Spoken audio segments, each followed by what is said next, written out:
तू nut म्हणून भिकारडा आहेसच, पण तू माणूस म्हणून सुद्धा साले नीच आहेस.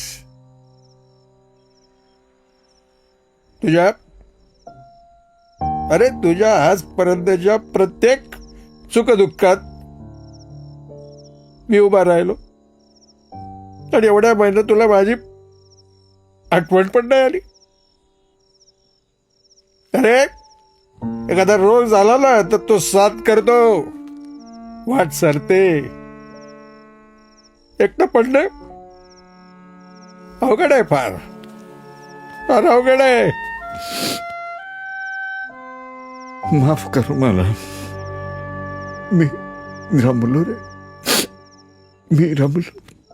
माफ कर मला, माफ कर.